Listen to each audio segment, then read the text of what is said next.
మహాభారతంలోని క్యారెక్టర్స్తో ఎవరు ఊహించినటువంటి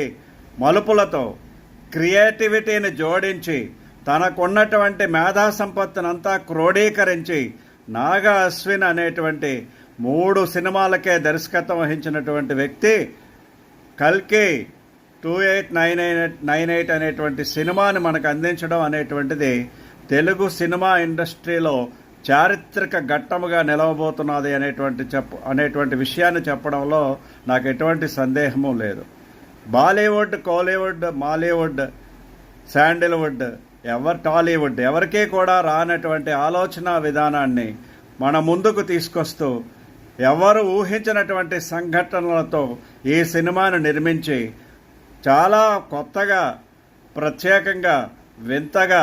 ప్రజలందరికీ అనిపించేటట్టుగా మనల్ని